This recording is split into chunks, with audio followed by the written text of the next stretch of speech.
বন্ধুরা আমার, আপনারা আমার কন্টেন্টটি আপনারা আমার সম্মুখে গেলে বা সামনে আসলে কী করণীয়? আপনারা আমার কন্টেন্টটি সামনে এলে রেসপন্স করুন, গঠনমূলক কমেন্ট করুন। তারপর যদি মনে হয় বন্ধুকে এগিয়ে দেওয়ার, তাহলে আমরা শেয়ার করতে পারি এবং ভালো টাচ দিয়ে আমার বন্ধুকে উজ্জীবিত করতে পারি এবং সেখান থেকে রিপ্লাই কমেন্টের মাধ্যমে আমরা আরও বন্ধুজন সহযোদ্ধাদেরকে আহ্বান করতে পারি আমার পেজটি ঘুরে যেতে। তো সকলের পাশে থাকুন। আমরা একে অপরের হ্যান্ডিং হাত হয়ে, সহযোগিতার হাত হয়ে আমরা এগিয়ে যেতে পারি।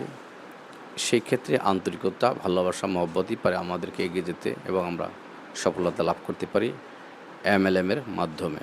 তো এখানে পেজ, এখানে ভালোবাসার জায়গা, এখানে অহংকার বা হিংসার জায়গা নয়। আপনার সম্মুখে কে আসলো না আসলো, আপনার সম্মুখে আপনার বন্ধু এসেছে, আপনার বন্ধুকে ভালোবাসা দিয়ে আপনার নৈতিক দায়িত্ব, কর্তব্য। সেই হিসাবে আপনি তাকে রেসপন্স করুন, তার কন্টেন্টটি সময় নিয়ে দেখুন, তারপর একটি কমেন্ট করুন এবং বন্ধুকে এগিয়ে দিন। বন্ধুর পাশাপাশি আমরা এগিয়ে যাবো ইনশাআল্লাহ। সকল ভালো থাকুন, সুস্থ থাকুন। ধন্যবাদ।